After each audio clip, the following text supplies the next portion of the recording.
Okay, so not too long ago, I was in conversation with a family member describing the Sternschanze area of Hamburg, attempting to evoke the architecture of the area as well as the unique character of the neighborhood and its inhabitants, which, thanks to its proximity to both a nearby university and the famous St. Pauli red light district, has become increasingly gentrified in recent years.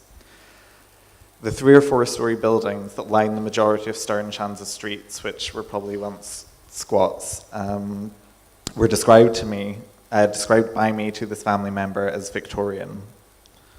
This was obviously an attempt on my part to translate the familiarities of the pediments, rectangular windows, and pilasters into something more understandable and local to them, something not so remote.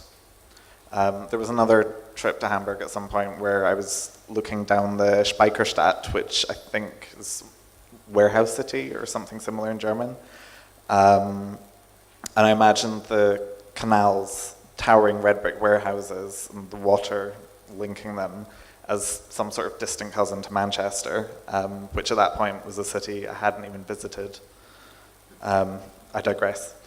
The flats and houses of this area were obviously not Victorian, given that they were in a city once partially partitioned to Denmark and in a city with its own history as a part of a wider German nation, and Victorian obviously referring to the United Kingdom's second longest reigning monarch, long live the Queen.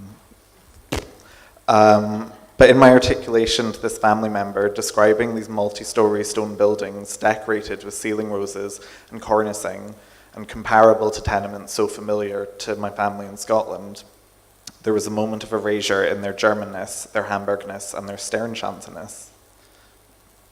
There was a moment where a small particularity of these buildings was lost, obscured, or erased in favor of a more comfortable and local tradition in translation. If one can do this in the conveying of something as solid as stone and brick buildings, then I find myself wondering how easily the same might happen to concepts more abstract and residing wholly within language. If these ascriptions can be lost in describing something that towers above my head and sits solid in strong foundations deep into the ground, then how easy is it for us to slip in our own agendas within the translation of a thought or a gesture, an ephemeral moment or slip, so easily restructured as something other to what it was. I'm going to refer to a quote from the linguistic theorist Omar Barada at this point, roughly, where he posits that the duty of the translator is to enlarge the territory of his or her own language. I'm also just thinking about this as we take part in this event produced as part of a world dominated by the English language and to a lesser extent German and French internationally. I want to also consider how social translations and traditions can be obscured and adapted to our individual favors as we become increasingly connected. Anecdotes, gossip, and trust are all slippery things, far less solid than rocks and pipes designed to house. But there equally is a desire for these things to foster and create a queerer home. The hallways and corridors that develop relations between identity are often predicated on wooden bridges, rickety and determined by the trust between those walking across them.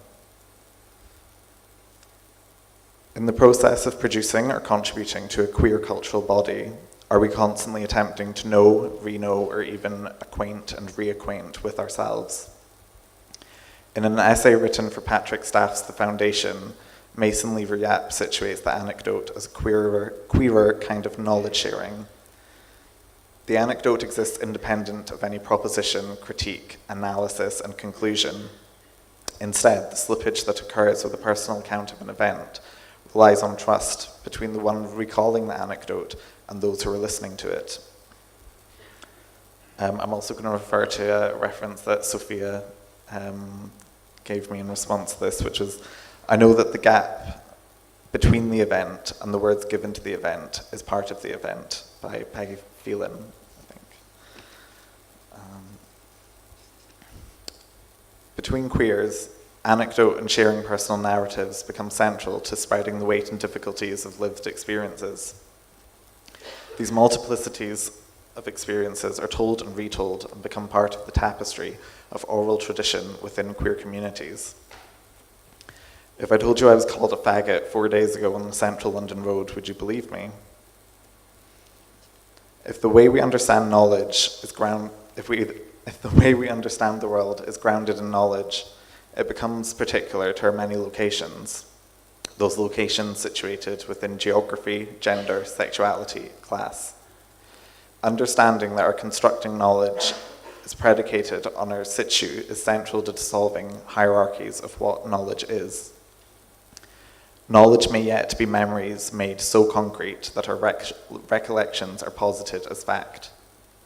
And yet knowledge may also be a belief in you, or you, or you, in how you shared your first experience in a dress, in a school changing room, or in a bar where that person caught your eye briefly, intensely, and determinedly.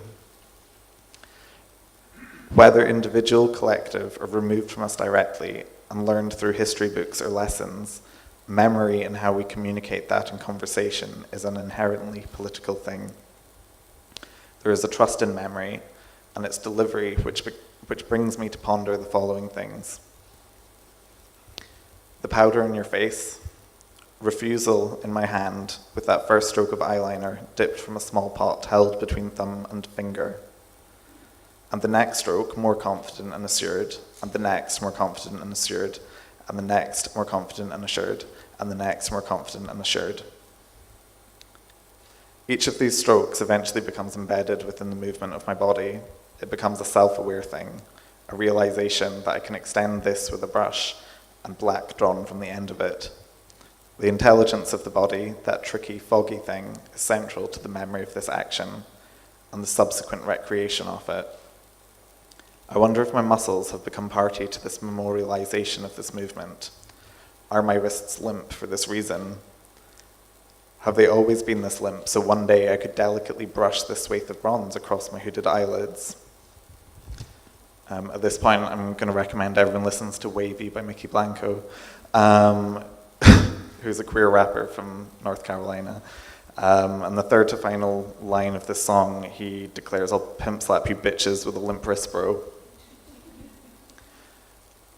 I watch girls shaking on trains, shifting sideways slightly on train tracks, taking a brush and sweeping powder under cheekbones and sat atop the bridge of their noses. They've been taught this way since they were very little. Making the most is what I've heard mothers describe to their daughters of what they do every morning after brushing teeth and before locking the door behind them. The figure of the mother and the son is one that's been with us, present in our minds, long before Jesus lay down his sweet head and Mary, Mother of God, brought him into this world a virgin.